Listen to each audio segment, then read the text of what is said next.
Hello everyone and welcome to We Meet at Digital Days. My name is Lisa Richter and I will moderate this presentation. We are very pleased that you took the time to participate in our virtual conference.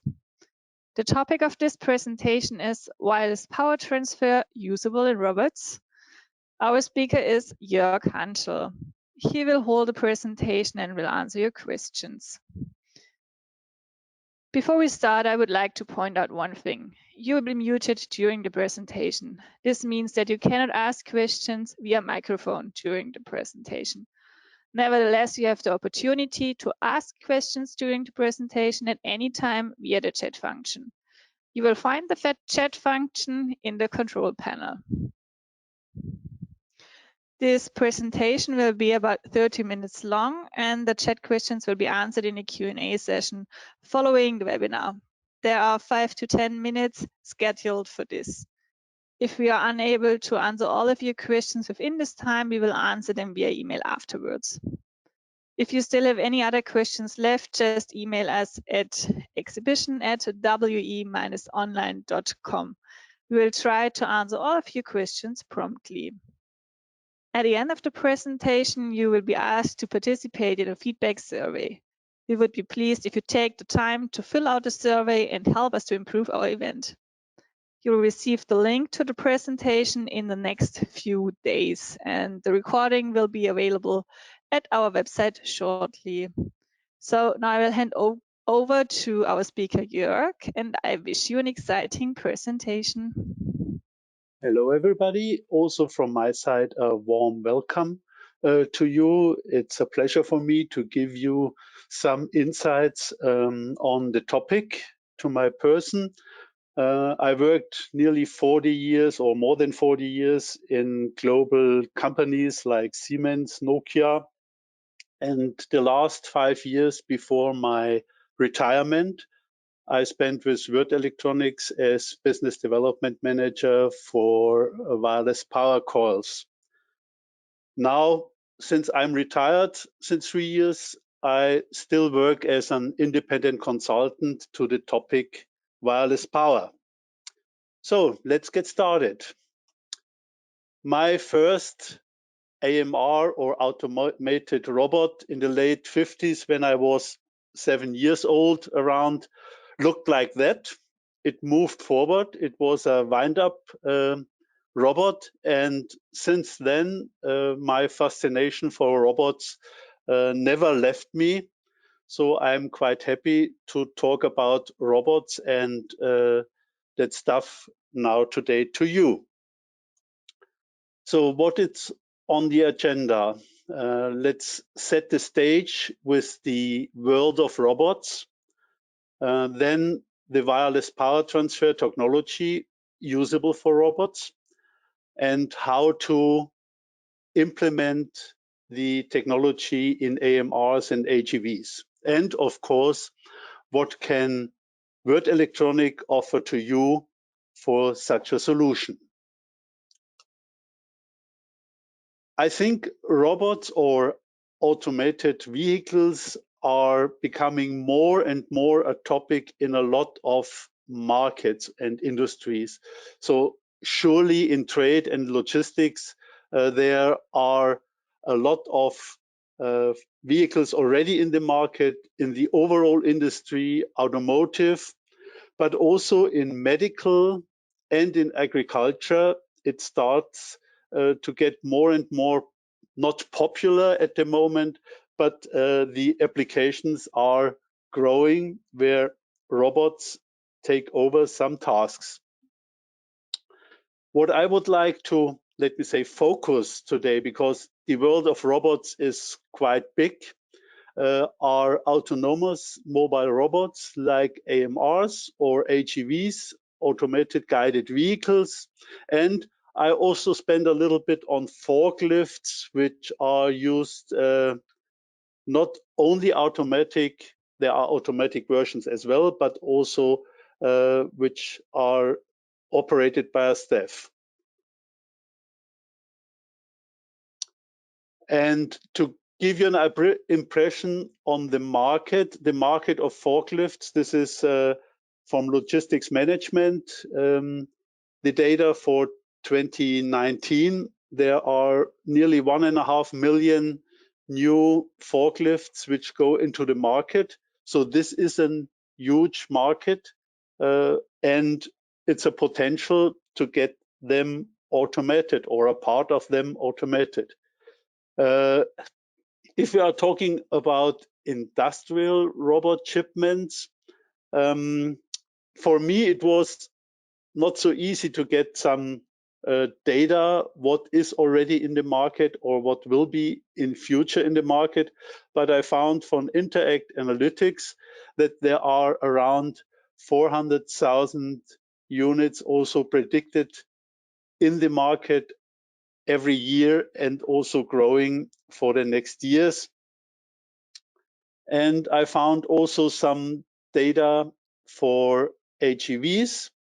So means a market of $13 billion by 2027, and an average growth rate of 17% per year. So this is really a very interesting market to tackle. What is the motivation of companies now to change to AMRs or AGVs? There are, in some areas in the world, is a severe lack of availability of skilled personnel. So this is a motivation to automate some tasks. Then it's relatively easy to start automation with simple tasks in the workflow. So you are not forced to completely make your complete process chain automatically, but you can start with some tasks. For example, 20% of the global pallet movements can be done by an AMR or AGV. The sexy thing also for companies with the implementation is that the implementation costs will be compensated quite fast due to possible 24/7 usage, which also reduce the personal cost.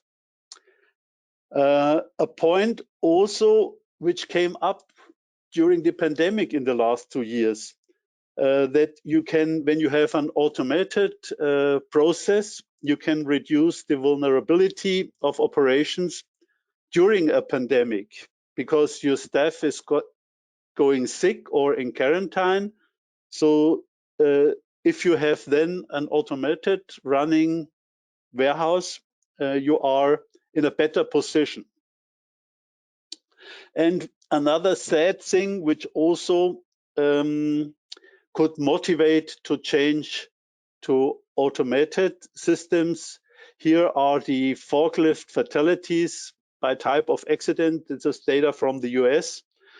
And it's a horror scenario. If you read 40% were crushed by vehicle tipping over, or 25% crushed between vehicle and a surface.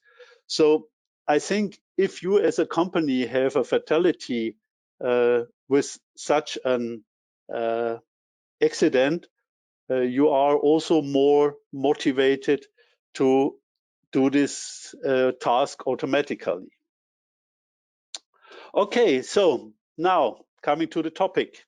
Why wireless charging in those areas? And why is wireless charging getting more and more popular? I found a trend survey on LinkedIn last year with 200 people answering, so that inductive wireless charging is the hot topic in becoming a standard in the AGV AMR industry. And Vifarian, one of the suppliers, did also a survey together with the University of Ludwigshafen and Prolog team. And they asked, for example, already companies which are already using AGVs or AMRs, how they charge them. And you see most of them, 45% are using an automated charging system with grinding contacts or with slip contacts. 7 or 35% charging cable with power supply. This means it's not fully automated, so you need somebody to plug in the charging cable. Already 25% have an inductive point charging system, and 15% have a battery change with a charging station, which is a quite costly solution due to the fact that you have a certain amount of spare batteries in the charging station. Okay, now let's go a little bit into more the technical stuff, which is behind wireless power transfer. So what you have a transmitter with a power source and an LC circuit, and you have on the receiver side also an LC circuit where you have then the load or the battery for charging. What is in between those coils? You can also think of these transmitter and receiver coil as a transformer cut into half. You have the two coils, transmitter and receiver coils, they look like that. And for HEVs, AMRs, we strongly recommend to use the same coil or a coil in an identical size. And you have a certain air gap between those coils. The frequency normally in these systems is in a kilohertz range, and the distance is a short range distance. And let me say the most asked question when you are talking about wireless power systems is, what about efficiency? And let's talk a little bit about the efficiency. You see here the formula for the efficiency.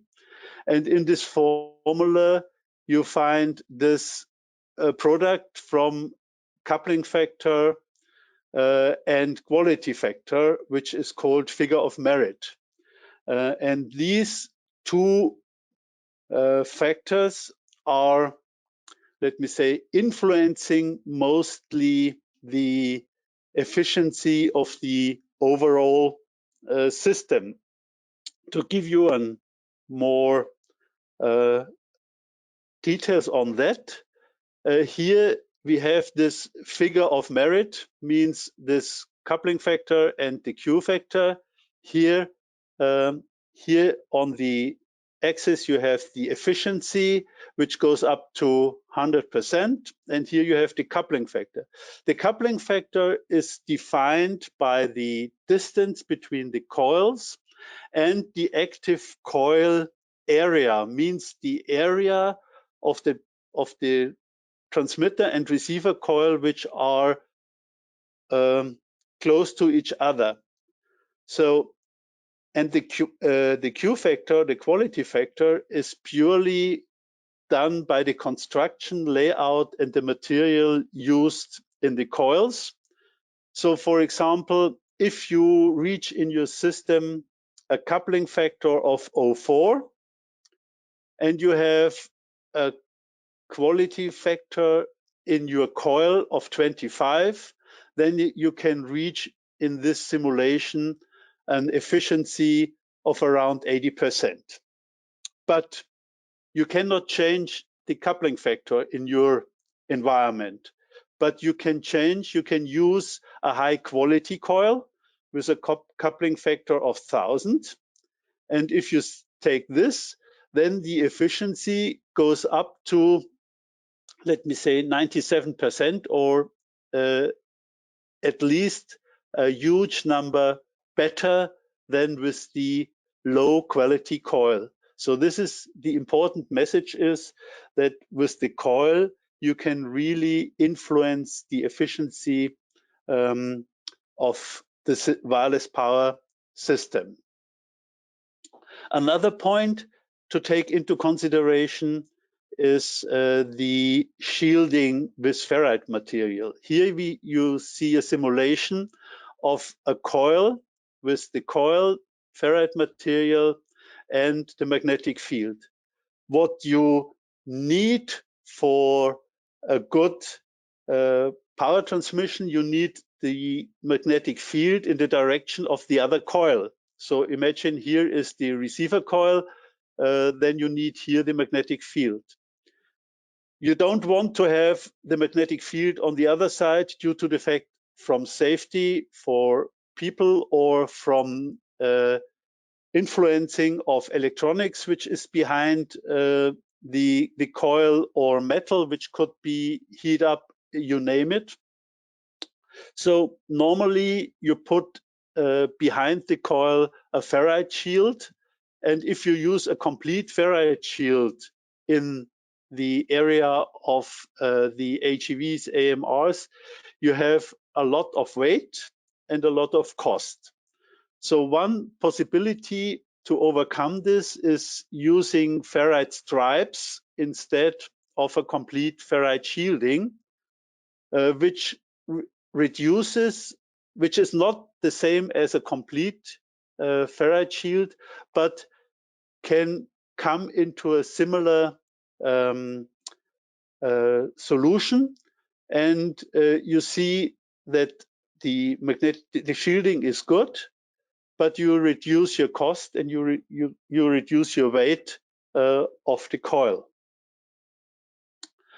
Here's some technical parameters of solutions which are already in the market for wireless power charging for HEVs, AMRs. The message is all parameters can be tailored, means to your application or to your vehicle or to your regional approval. So the solutions provide power between 100 watt and 16 kilowatt, which is a very wide range, but typically we are talking for AMRs around 3 kilowatt. The efficiency, as shown before, is for all solutions more than 90%. There is a wide range of voltage and current. The current, it's also depending if you have a fast charging or a slower charging. And the important point of set distance between the coils is between 5 millimeters and 250 millimeters. Typically, it's around 40 millimeters. The 250 millimeters comes from EVs, electric vehicles. What you always have to have in mind when you are creating a wireless power charging system to have it optimized, you have in principle 3 components. We talked already about the coil due to the fact that Würth Elektronik is a coil supplier, but you have also to optimize your electronics, and don't forget the battery you have to charge. If you don't take into consideration the charging profile, for example, which is needed for a certain battery type or technology, you can also have not an optimized overall systems.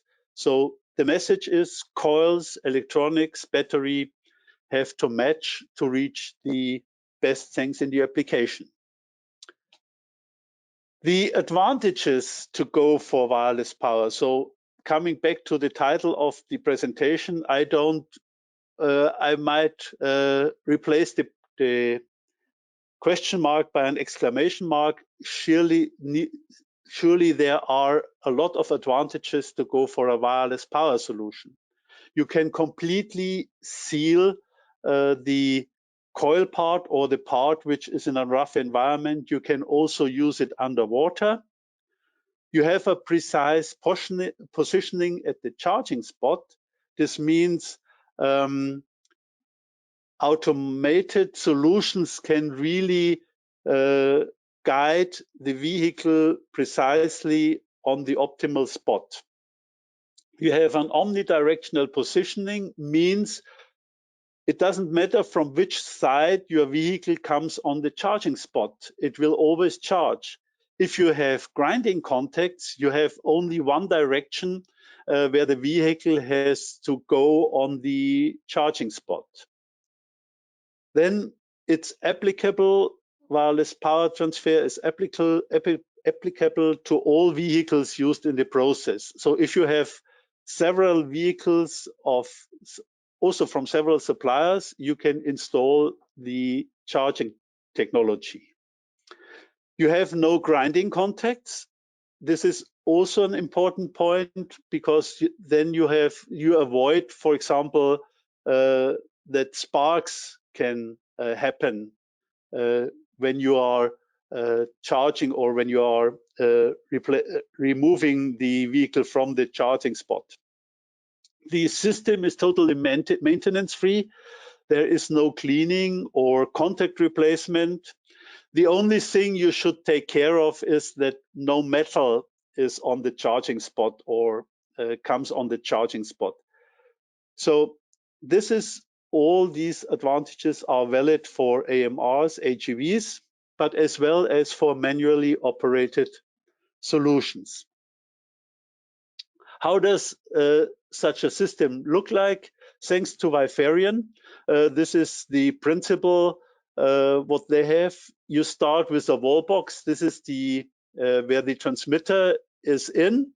Then you have the transmitter coil, which is on the floor, in the floor, or below the floor, depending on your environment in your warehouse.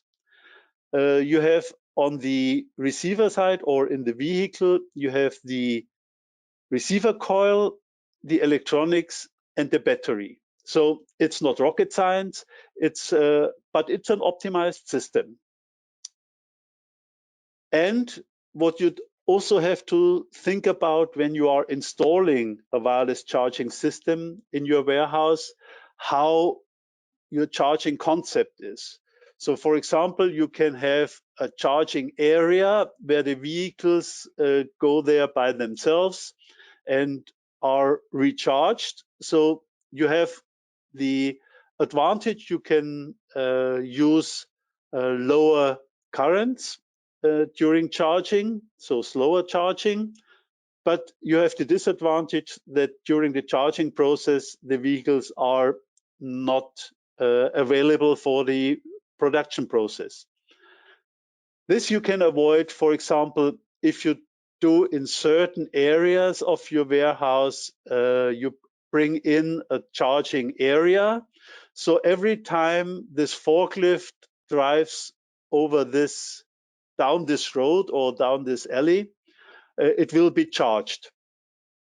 So this is then a charging during working, which is the same with a process integrated charging, so that you have charging spots, not such a fixed lane. You have charging spot on certain points in your process where the robot has a certain waiting time for the next task. And in that waiting time, you can use to charge it with fast charging, so that the vehicle is continuously charged during the working process, or not continuously, but on certain points there.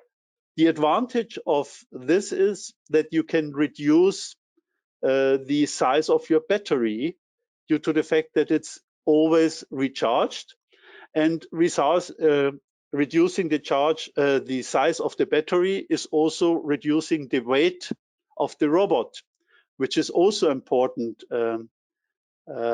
parameter, and of course the cost. So these are also advantages of wireless charging concepts. There are some companies already in the market which offers such solutions, but it's only a selection. There are a lot of more suppliers, but if you are planning to integrate a solution, you can contact those companies. One point you should not forget is standardization. Standardization means that the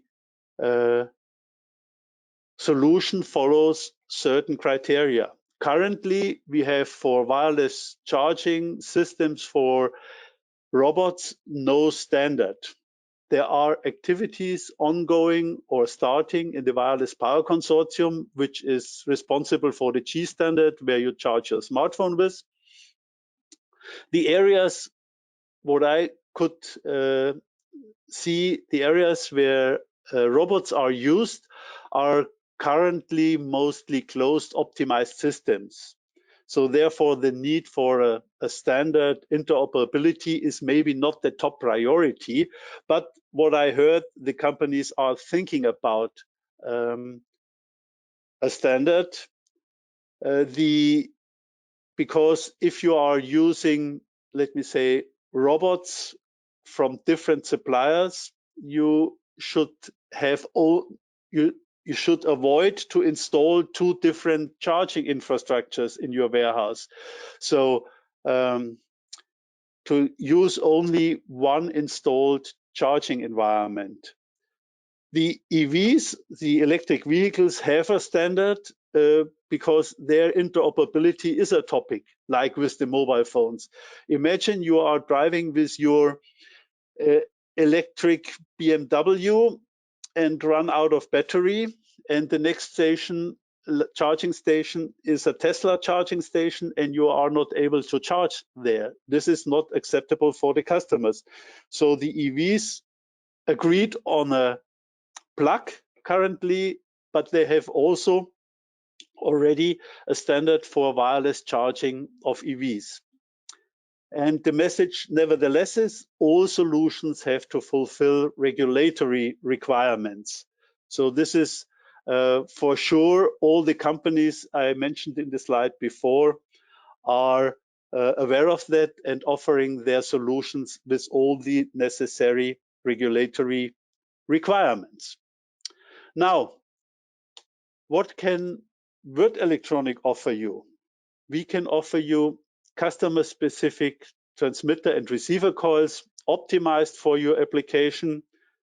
We offer engineering support during the complete process from R&D to production. We have a lot of customer-specific and standard transformers. And I think well known we are for EMI, EMC components, but we offer also IoT sensors and communication modules, which are also an important part in a robot. But this would be a topic for another presentation. I think you know us as a really customer-focused company, so quality, service, reliability leads to your customer satisfaction. So we are always open for requests to help you. And yeah, this we can do for you. And let me end my presentation where I started with. The robots today are more sophisticated than 60 years ago. So the Lego robot has a lot of sensors, can be programmed and steered by tablet or computer, maybe can be charged on a Qi charging pad.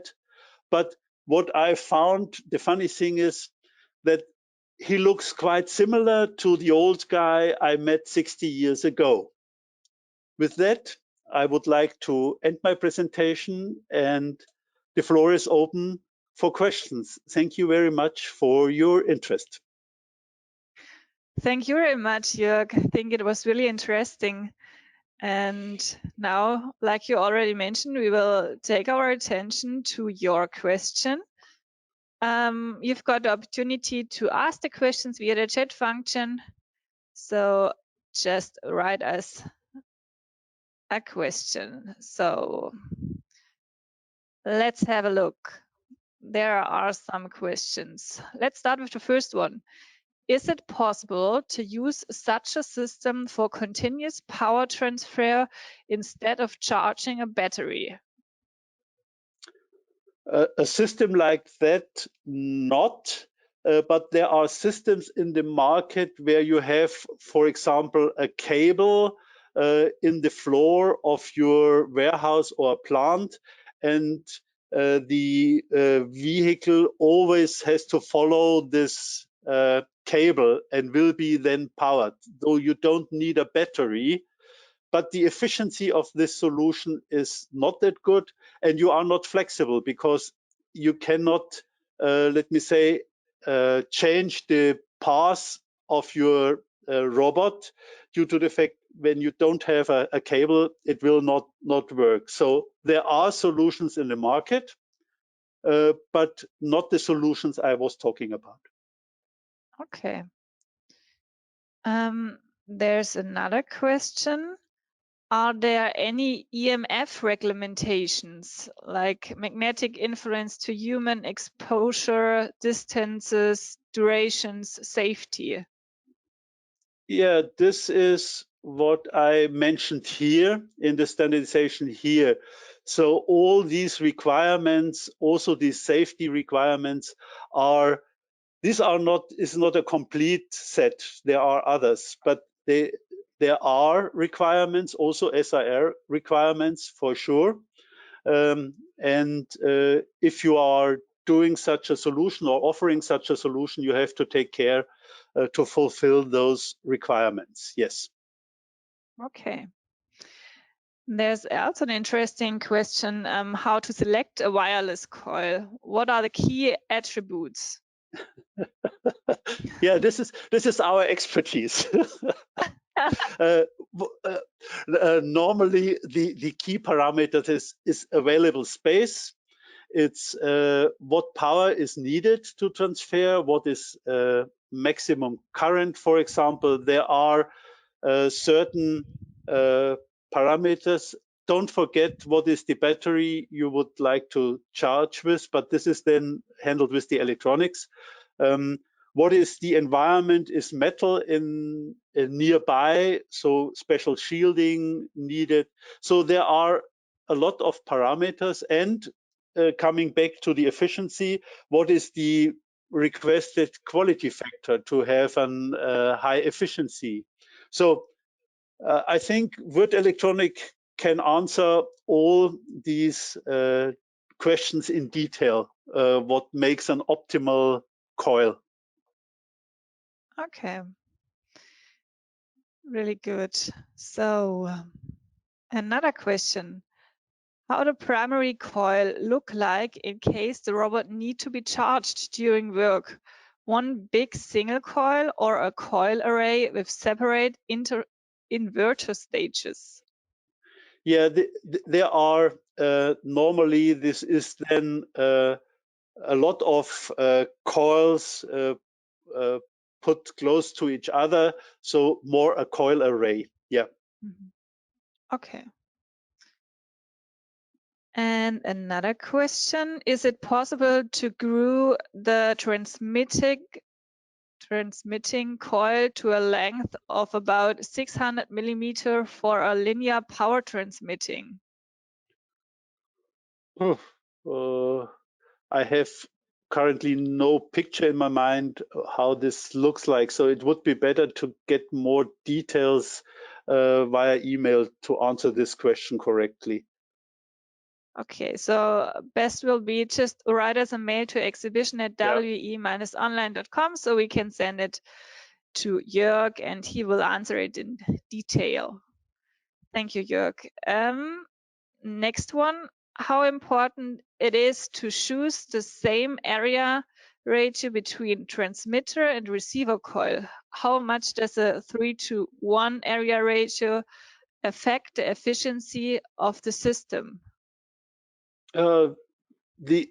Normally, if I understand that right, if you have the transmitter coil, let me start different.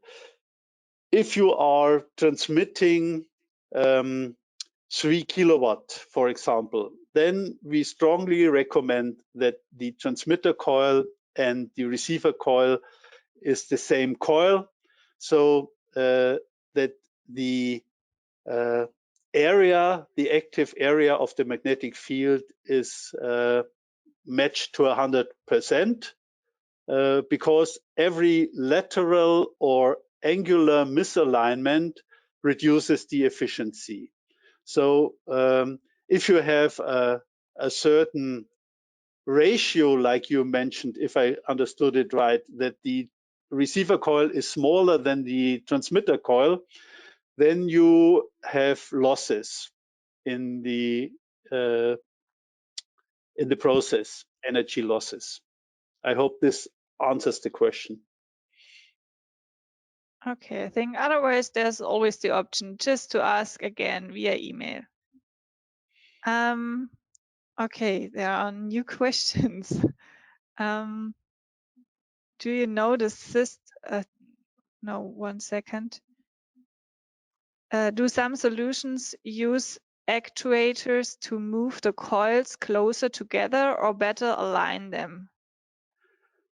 Yes, there are systems where, for example, I know from EVs a system where the transmitter coil is moved a little bit depending where you park your car.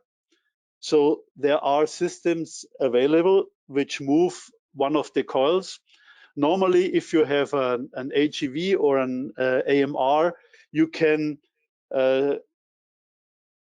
steer the vehicle or the robot to the optimal position. So it's no need to move the coil, but there are systems which also can move the coil. Yes. Okay. One more question. Is there a modulated communication possible from primary and secondary coil, especially during driving mode? Different primary coils over time. So inbound communication between the coils is theoretically possible, which is, for example, done by smartphones. But if you remember the frequency of around 80 kilohertz, the bandwidth is very, very low. And all the systems are using Bluetooth or Wi-Fi modules for communication. So it's technically possible, but it's not recommended for charging robots. Okay. So maybe one last question, and the others will be answered via email afterwards. So how much power could be transferred by wireless? Yeah, what I already mentioned, I think the commercial solutions here are currently up to 16 kilowatt. I have heard from proprietary solutions which go higher. It depends on all the parameters that you have, the energy available, that your electronics and your coils are capable of handling those. Currently, our experience ends around these 16 kilowatt. Okay, thank you. So now I think we are at the end of this presentation and the questions. Thank you very much, Jörg, for your presentation. Just to get one more information to all of you, the next presentation will start at 1, so after a short lunch break. The topic is meeting challenging efficiency standards with bridgeless totem pole power factor corrections. This presentation is from a partner from us, from onsemi, and the presenter will be Alessandro Maggioni. So hopefully see you there, and thank you for your attention. Thank you, Jörg, for your presentation, and goodbye. Goodbye.